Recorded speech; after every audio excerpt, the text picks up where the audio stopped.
네, 안녕하세요. 우리가 지난 시간까지 그 자료를 그림으로 요약하는 방법을 살펴봤습니다. 자, 오늘은 그 방법에 이어서 수치적인 방법을 통해서 자료를 요약하는 방법을 생각을 해보도록 하겠습니다. 자, 물론 이제 수치를 통해서 요약을 하려면 그 자료 자체가 수치형 자료가 되어야지 되겠죠. 특히나 그 연속형 자료들을 이제 수치를 통해서 요약하는 방법들에 좀 더 집중해서 살펴보도록 하겠습니다. 네, 그 우리가 앞에서 살펴봤던 도표 혹은 그림으로 요약하는 방법은 어떤 자료가 그 어떤 모습인지를 시각적으로 쉽게 그리고 빠르게 알 수 있도록 전달하는 방법이 되겠습니다.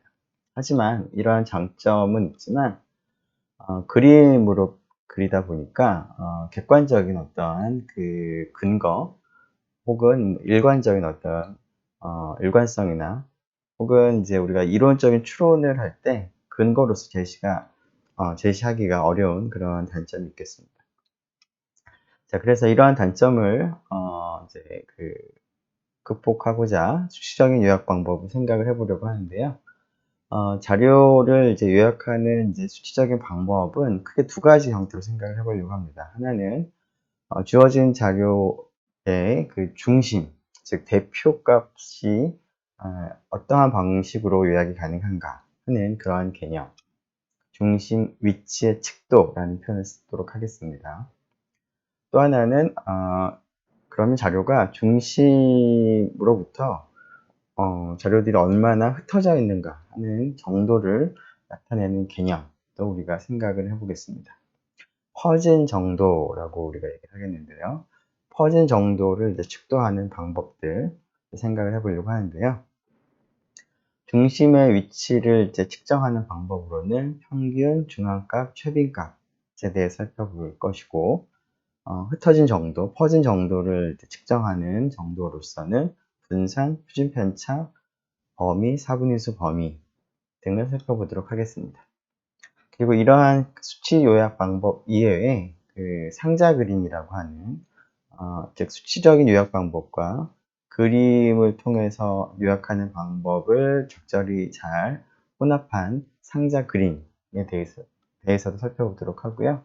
그리고 연속형 자료를 가지고 우리가 이제 히스토그램을 이제 작성을 할 때 계급으로 나누어서 도스 분포표를 우리가 작성을 하게 될 텐데요. 이렇게 계급에 의해서 그 간략하게 정리가 된 그러한 자료는 그룹화된 자료다라고도 부릅니다. 즉 계급이 하나 이제 그룹이라고 생각을 한다면 이제 각각의 어떤 관측값들을 하나하나 보는 것이 아니라 어떤 계급에 속해 있는지만 우리가 이제 살펴보는 것이기 때문에 그 계급 구간의 범위라고 하는 이제 하나의 그룹에 이제 그 자료가 속한다, 안 속한다로서 그룹화가 될 수가 있겠는데요. 그러한 그 그룹화가 된 자료, 즉 계급에 의해서 도수 분표로 정리된 자료가 있으면 그 자료를 수치적인 방법을 요약하는 방법에 대해서도 생각을 해보겠습니다. 네, 우선 이제 중심 위치를 측정하는 대표적인 방법으로 평균을 먼저 살펴보려고 하는데요. 평균은 아마 여러분들이 잘 알고 있을 것 같습니다. 자, 평균, 영어로 mean 혹은 뭐 average라는 말을 쓰는데요. 평균의 개념도 이제 사실은 이제 여러 가지 평균이 가능합니다. 여기 있는 산술 평균, 뭐 기하 평균 혹은 뭐 조합 평균 관점에 따라서 평균을 계산하는 방법도 여러 가지가 있는데 보통 이제 통계에서 평균이라고 하면 산술 평균을 의미하겠습니다. 중심을 측정하는 데 있어서 가장 많이 쓰는 개념이고요. 계산하는 방법은 여러분이 잘 아는 것처럼 관측값을 다 더해서 자료의 개수로 나눈 값이 되겠습니다. 자, 이러한 이제 평균을 이제 계산을 할 때, 그 모집단에 대해서도 평균을 계산할 수가 있고, 표본으로부터 표본에 대해서 평균을 계산할 수도 있겠습니다. 자, 우리가 대부분의 통계에서는 모집단 전체에 대해서 우리가 계산을 하는 경우는 거의 없을 것 같고요. 대부분 모집단에서 선택한 표본을 가지고 그 여러 가지 작업을 하기 때문에 우리가 보통 그런 표본의 평균이다라는 의미로 해서 표본 평균이라는 말을 쓰도록 하겠습니다. 영어 표현도 한번 봐두면 좋을 것 같습니다. sample mean 이라고 합니다. 모집단의 평균은 앞으로 모평균이라고 부를 텐데요. 모평균은 이제 population mean이라는 말을 이제 쓰도록 하겠습니다. 잠깐 여기다 쓰면은 이제 그 모평균이라는 말도 쓸 수 있는데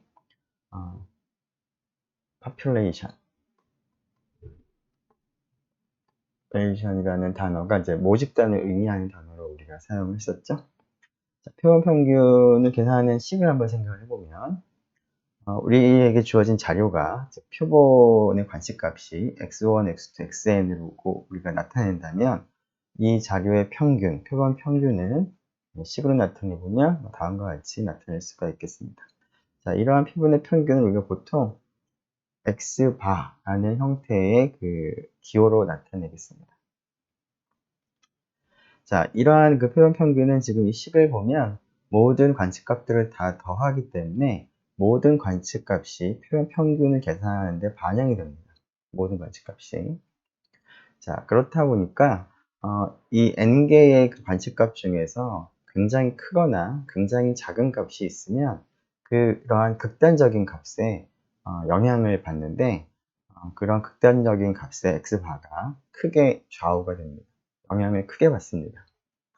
앞으로 다룰 중앙값이나 혹은 최빈값 혹은 다른 그 분산, 표준편차 등에 대해서도 극단적인 값에 영향을 많이 받는지 혹은 모든 관측값을 반영하는지 하는 측면에서 우리가 그런 특성들을 생각을 해볼 텐데요.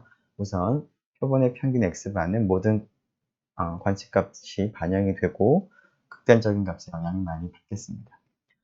극단적인 값에 영향을 많이 받는다라는 것은 나중에 그 간단한 example를 통해서 한번 살펴보도록 하겠습니다. 자, 다음과 같은 자료가 있으면 5개의 이제 그 표본이 있는데요. 표본의 크기가 다 5가 되겠습니다. 자, 이러한 표본으로부터 계산한 표본 평균은 그 관측값들을 다 더해보니까 27이 나오는 것 같고요. 그래서 x바는 5로 나누게 되면 5.4 표본 평균이 되겠습니다. 자, 이러한 표본 평균을 이제 기하학적으로도 우리가 해석을 할 수가 있는데요. 자, 다음과 같은 이제 수평선 상에, 수직선 상에 관측값들을 점으로 표시를 했습니다. 이때 5.4라고 하는 이 표본 평균은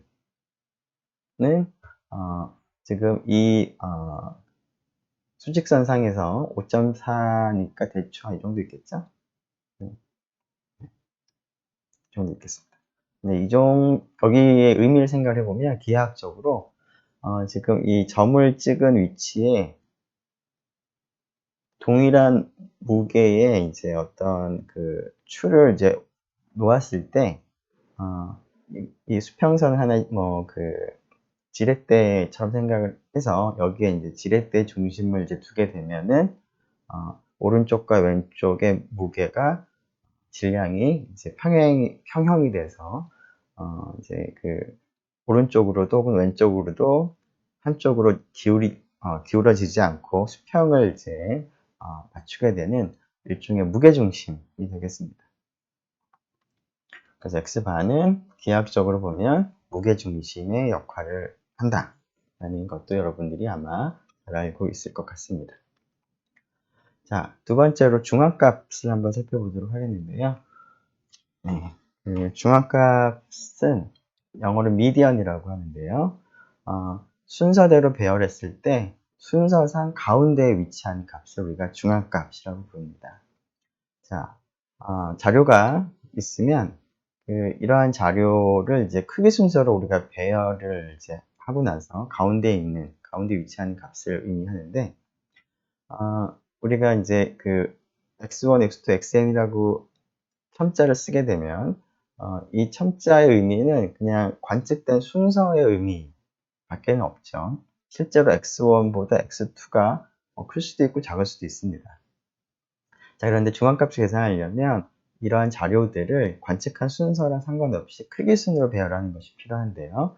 자, 우리가 어떠한 자료를 크기순으로 배열했을 때 가장 작은 값을 x1이라고 쓰겠습니다.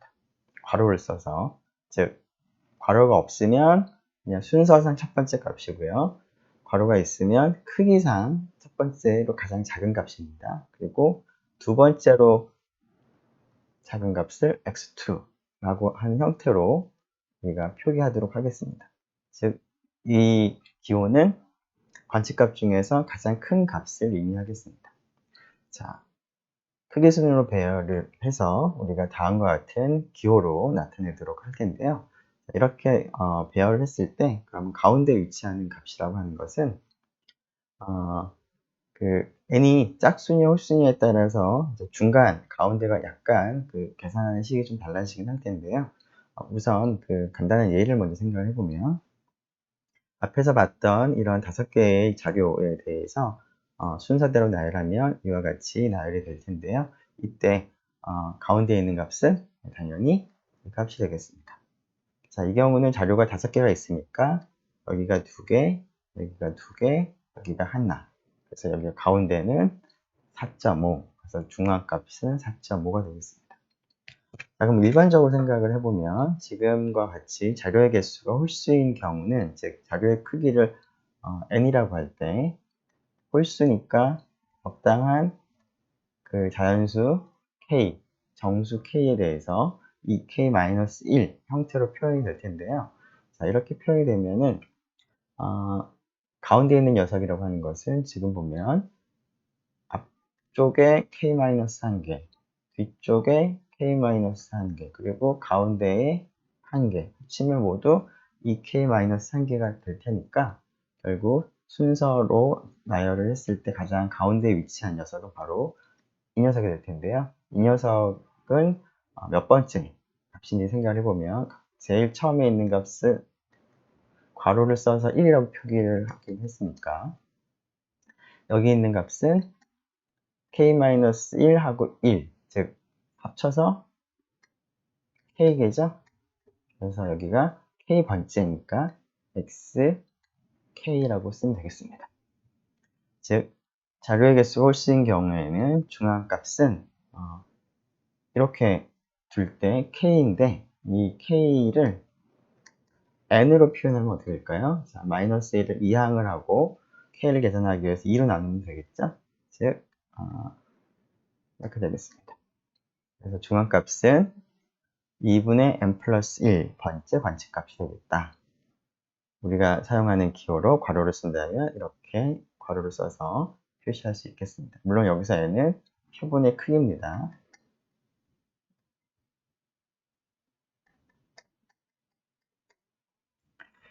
자, 그래서 지금 방금 우리가 살펴본 이 예에서는 n이 5가 되죠?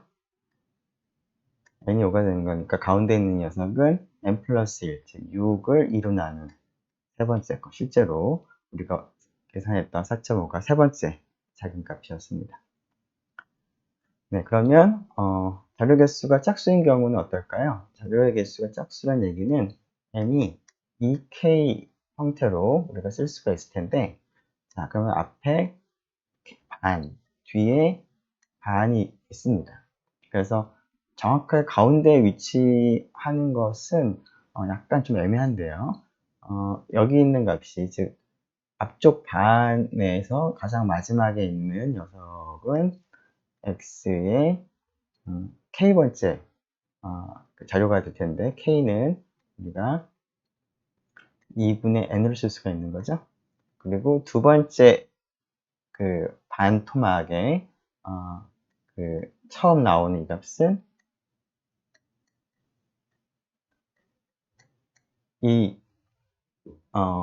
이러한 기호에 이러한 2분의 n 플러스 1 번째에 있는 자료가 될 텐데요.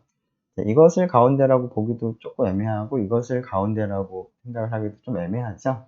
그래서 이 경우에는 이 값과 이 값의 평균값 이쯤을 우리가 중앙값을 택하도록 하겠습니다. 즉 중앙값은 2분의 n번째와 2분의 n 플러스 1번째 자료값의 평균식으로 나타내보면 다음과 같이 두 관측값을 더해서 2로 나눈 값을 n의 개수가 짝수인 경우에 중앙값으로 우리가 약속을 하겠습니다. 자, 앞의 예에서 그 5.0이라고 하는 자료가 하나 더 추가돼서 자료의 개수가 6개가 된다면 다음과 같이 자료가 6개가 있는데 중앙값을 한번 계산을 해보죠. 순서대로 배열하면 다음과 같습니다. 그러면 이 경우에는 n이 6으로서 짝수니까 세 번째와 네 번째 값인 4.5, 5.0의 평균 그러면 4.75가 되겠네요. 네. 자, n이 짝수인 경우, 홀수인 경우에 따라서 그 가운데라고 하는 중앙이라고 하는 위치를 이제 나타내는 방법이 약간 좀 차이가 있지만 공통적인 특징은 다음과 같습니다. 자, n이 홀수나 짝수나 중앙값을 기준으로 해서 중앙값 이상인 관측값이 50%보다는 같거나 크고요. 중앙값 이하인 관측값도 50% 이상이 됩니다. 여기서 여러분들이 이제 주의할 것은 50%다라는 것을 이제 뭐 쉽게 여러분 생각할 수 있을 텐데 중앙값보다 크거나 같은 관측값이 50%가 아니라 50% 이상이라는 겁니다. 50%보다 클 수도 있다라는 거고요. 마찬가지로 중앙값보다 같거나 작은 값이 50% 정확히 50%는 아니고요. 상황에 따라서는 50%보다 많을 수 있다는 겁니다. 자, 앞에서 우리가 그 홀수, n의 개수 홀수인 경우 생각해 보면 k-1개, k-1개가 있고 여기 가운데 있는 이 녀석이 이제 중앙값인데 이게 중앙값이기 때문에 이 값보다 같거나 큰 거는 전체가 지금 n이 2k-1일 때 이것보다 같거나 큰 것은 물론 이제 여기 있는 값하고 여기 있는 값이 이 가운데 있는 중앙값이랑 값이 같을 수도 있습니다. 근데 값이 다르다고 하더라도 여기 이상에 있는 값은 k개죠. 그래서 2k-1 중에서 k개니까 이 값은 0.5보다 큽니다. 뭐보다 같거나 작은 이쪽도 마찬가지고요. 근데 이런 중앙값과 여기 있는 값이 동일한 값이 나올 수도 있겠죠. 자, 그런 경우라면 개수가 더 많아질 수 있기 때문에 관측값이 50%와 일치하는 것은 아니고요. 50% 이상이라는 점 그리고 중앙값보다 이하인 관측값도 50% 이상이라는 점을 여러분들이 주의를 기울여서 보면 좋을 것 같습니다. 자, 이러한 지금 중앙값의 특성을 한번 생각을 해보면 순서로 나열했을 때 가운데에 위치한 값이기 때문에 자, 오로지 가운데 관측값만 보는 겁니다. 따라서 가운데 관측값 이외에는 그 순서는 동일한 채로 크기가 바뀐다고 하더라도 중앙값이 전혀 변하지가 않습니다. 그래서 가운데 관측값 이외에는 관측값의 크기가 중요한 역할을 하지가 않고요.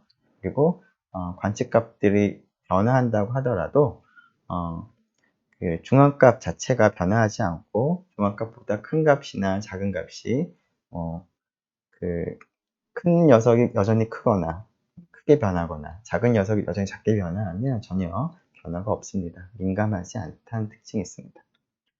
자, 때문에 극단적인 관측값의 영향을 받지가 않습니다. 즉, 관측값도 이렇게 있는데 여기 있는 값이 갑자기 굉장히 커져서 뭐 이렇게 됐다. 그래서 그 처음에는 이렇게 있다가 이렇게로 바뀐다고 하더라도 중앙값은 여전히 순서상 가운데 있는 거니까 똑같습니다. 그래서 극단적인 관측값의 영향을 받지 않는다라는 특징을 가지고 있겠습니다. 자, 그 다음 살펴볼 것은 최빈값인데요. 빈이라고 하는 게 빈도수를 의미하겠죠. 그래서 가장 빈도수가 높은 값이라는 의미가 될 텐데요. 영어로 mode라고 부르겠습니다. 즉, 관측값 중에서 가장 자주 나오는 값인데, 물론 아주 자주 나온다라고 얘기를 할 때 연속형 자료보다는 이산형 자료나 범주형 자료에서 흔히 사용되는 개념이라는 것을 우리가 짐작할 수 있겠습니다. 연속형 자료는 동일한 값이 반복해서 나오는 게 물론 가능은 하지만 극히 드문 일이기 때문에 동일한 값이 여러 번 나와서 관측값 중에서 가장 많이 나오는 값을 생각을 하는 것이 연속형 자료에서는 조금 적절하지 않은 개념이 되겠죠. 물론 계급을 이제 도입을 해서 그룹화를 한 자료에 대해서 우리가 연속형 자료지만 최빈값을 생각을 할 수도 있는데요. 그 얘기는 조금 이따 하도록 하겠습니다. 네, 연속형 자료에서는 계급으로 나누었을 때 가장 도수가 높은 계급이 있을 텐데 그 계급의 중간값을 시작값과 끝값의 가운데 값이 중간값이죠. 그 값을 최빈값으로 하겠습니다. 자, 이러한 최빈값은 질적 자료, 즉 범주형 자료나 연속형 자료라고 하더라도 지금 방금 얘기한 것처럼 계급을 가지고 도수를 만든 다음에 우리가 하는 것이기 때문에 그룹화를 한 다음에 적용을 하는 그런 개념이 되겠습니다. 주로. 자, 한번 몇 가지 example을 보죠. 다음과 같이 3, 4, 5 이산적인 자료에 대해서 지금 이 동그라미가 자료 하나하나를 의미한다면 최빈값은 얘가 되겠습니다. 4. 가장 많이 나왔으니까. 자, 이렇게 된다면 최빈값은 3도 되고요, 5도 됩니다. 두 가지가 있는 거죠. 그래서 앞에 있는 중앙값이나 평균값은 딱 하나의 값만 갖는데 최빈값은 이렇게 도수가 동일할 수 있기 때문에 여러 개가 가질 수도 있다. 여러 개가 나올 수도 있다. 자, 그래서 이런 경우에는 여러 개라서 더군다나 지금 이 경우에는 가장 큰 값과 가장 작은 값이 최빈값이 되기 때문에 우리가 생각하는 중심 위치를 측도하는 방법으로서 이 경우에는 최빈값이 그럴듯해 보이지만 이러한 형태에서는 3하고 5가 최빈값인데 이것을 중심이라고 볼 수 있을지는 조금 의문이 듭니다. 그래서 최빈값은 사실은 중심을 측도하는 방법 중에서는 가장 잘 사용되지 않는 방법이긴 합니다. 다음은 이제 계급을 통해서 그룹화된 자료를 가지고 히스토그램을 그린 건데요. 자, 그러면 이러한 경우에는 최빈값이 얼마가 될까요? 자, 빈도수가 가장 높은 계급이 여기 있습니다. 따라서 4.5하고 5.5 사이에 있는 값들이 이제 여러 개가 나타나는 거니까 가장 많이 나타나는 거니까 이런 경우에는 이 계급의 가운데 값인 5로 최빈값을 우리가 생각을 하면 되겠습니다. 자, 연속형 자료에서는 조금 전에 얘기한 이런 중심의 위치로 좀 적절하지 않은 경우들이 있기 때문에 표본 평균이나 중앙값에 비해서는 자주 쓰이지 않는 그러한 개념이 되는데요. 또 한 가지 문제점 생각해 본다면 연속형 자료에 대해서 우리가 다음과 같이 이 그림에서와 같이 계급으로 나누어서 이제 그룹화한 다음에 최빈값을 계산을 할 텐데요. 이러한 과정을 이제 통해서 하다 보면 계급 구간의 폭이나 계급의 개수에 따라서 도수가 가장 높은 그러한 계급의 중간값이 달라질 수 있는 그러한 문제점도 있습니다. 그래서 잘 쓰이지 않는 그런 개념이 되겠습니다. 자, 조금 전처럼 봉우리가 두 개인 경우에는 중심으로서의 의미가 좀 없는 것 같습니다. 그런 문제점도 물론 있겠습니다.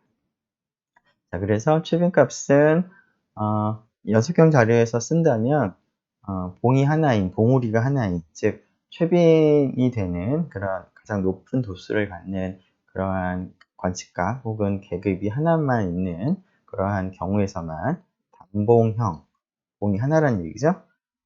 그런 경우에서만 의미가 있겠습니다.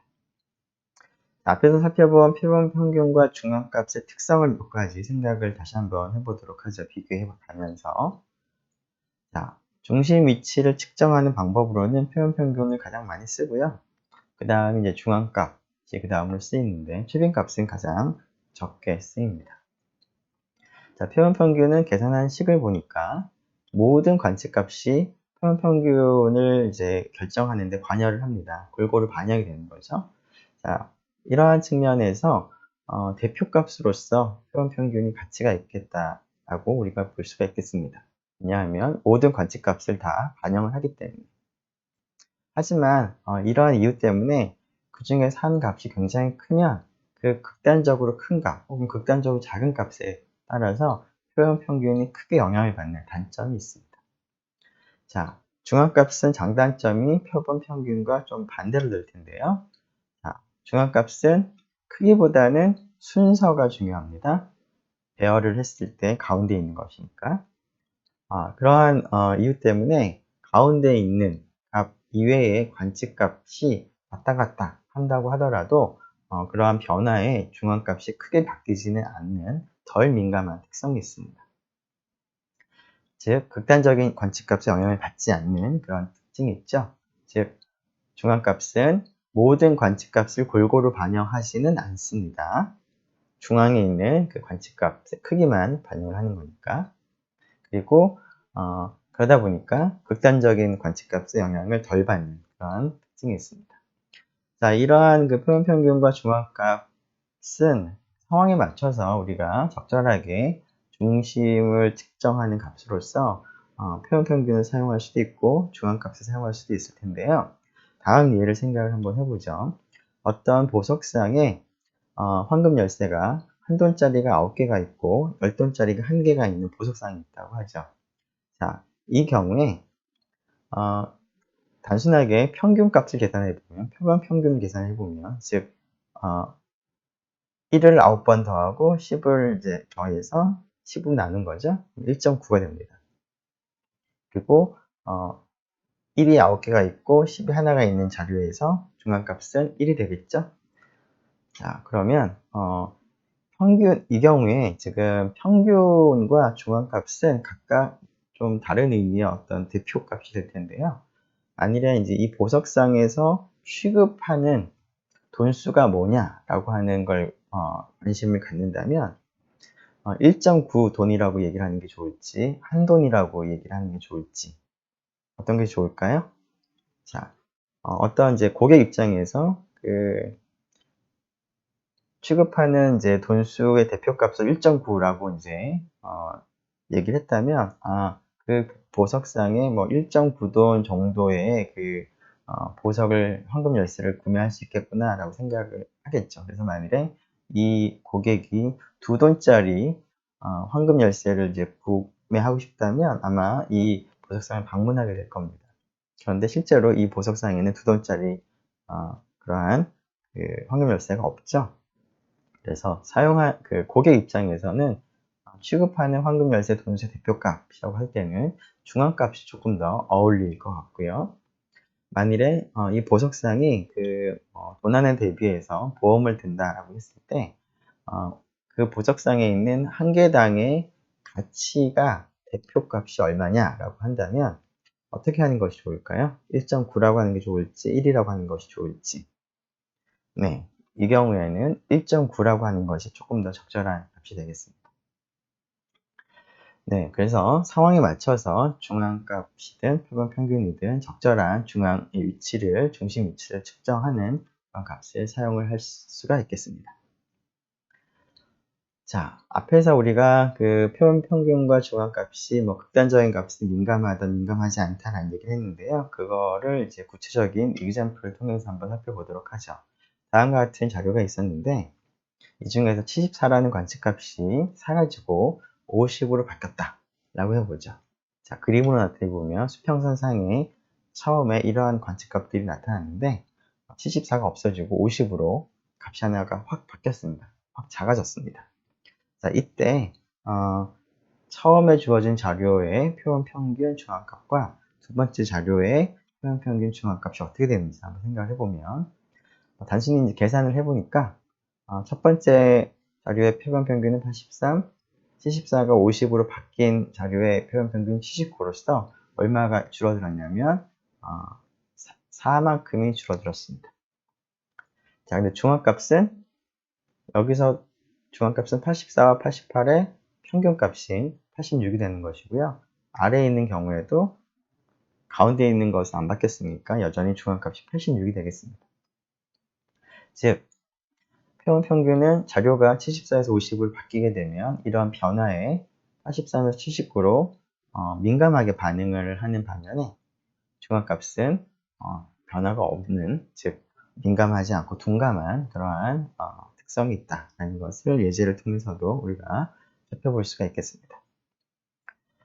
자, 이러한 표본평균 중앙값 최빈값의 특징으로서 그 자료가 선형 변환이 되는 경우도 우리가 종종 생각해 볼 수가 있는데요. 이때 평균과 중앙값도 같은 선형 변환으로 표현된다라는 특징이 있습니다.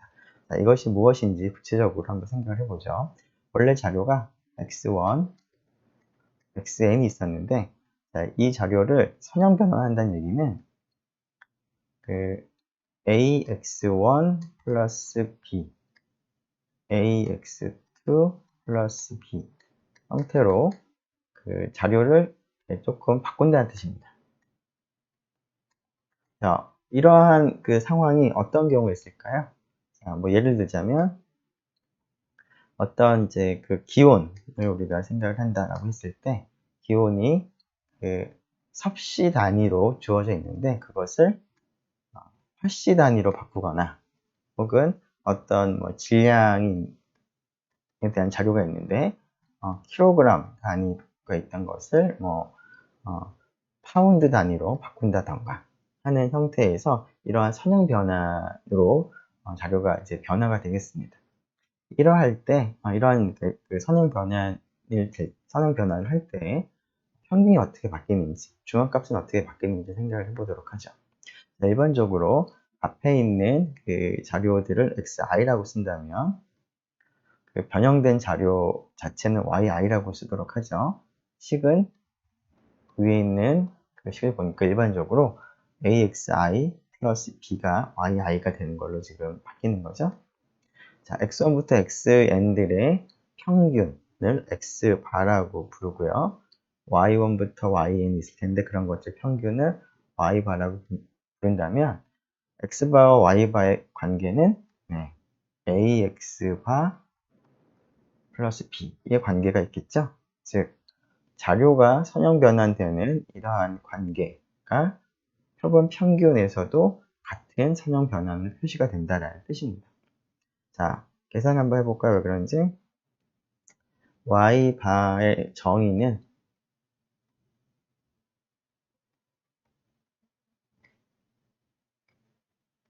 이게 되겠죠?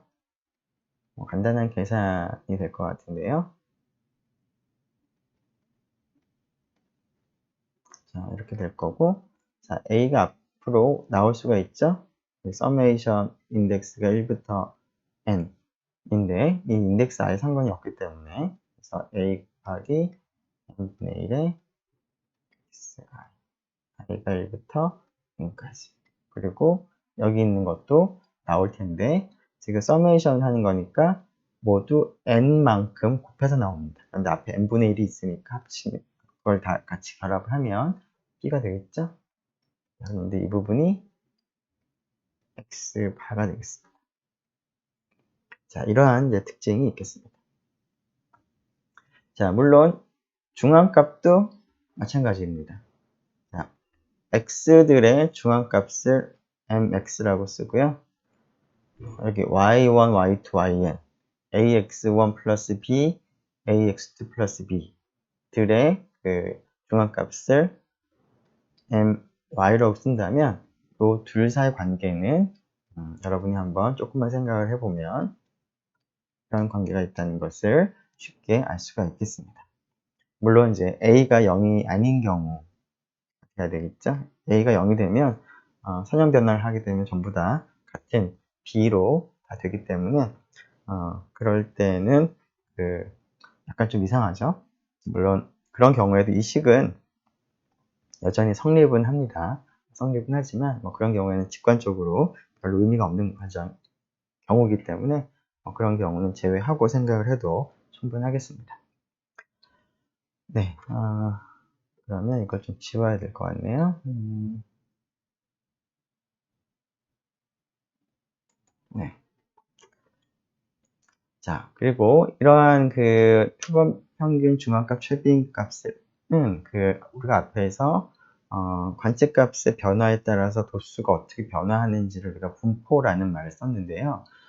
분포의 생긴 모습, 즉 대칭형 분포냐, 혹은 뭐 비대칭형 분포냐, 혹은 비대칭형 분포 중에서도 오른쪽으로 이렇게 치우친 경우도 있고 왼쪽으로 치우친 그런 분포도 있을 텐데요.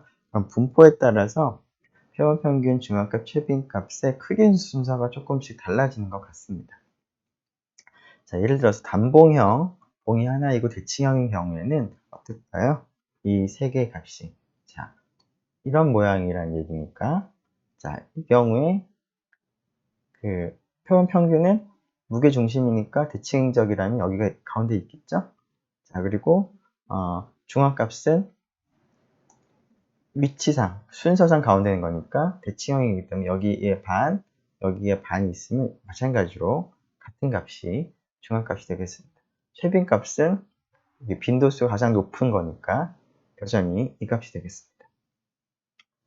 이러한 그림, 약간은 뭐 비대칭형이긴 하지만 이 그림은 완벽하게 대칭형이고 단봉형인 경우를 여러분들이 생각해 본다면 이 경우는 최빈값이나 중앙값이나 표본평균이 모두 다 동일하다는 것을 쉽게 알 수가 있겠습니다.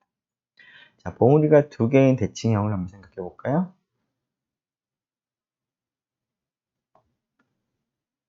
네, 이런 모양이라고 우리는 생각을 하는데 뭐 대략적으로 나타내 보면 이 정도 되겠죠? 이런 그림이라면 최빈값은 두 개가 나타납니다. 여기하고 여기.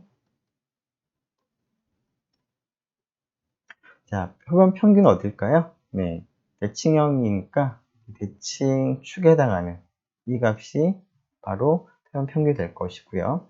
그리고 대칭형이기 때문에 이쪽하고 이쪽이 전체 자료에 반반씩 갖고 있을 거니까 이 값이 바로 중앙값이기도 합니다. 즉, 이 경우에는 최빈값은 봉우리에 해당하는 위치고요. 중앙값과 표본 평균은 동일하겠습니다. 평균과 중앙값은 같고 최빈값은 다를 경우가 될 건데요. 자, 한쪽으로 치우친 편중된 경우 중에서 왼쪽으로 편중된 경우를 생각을 해보죠.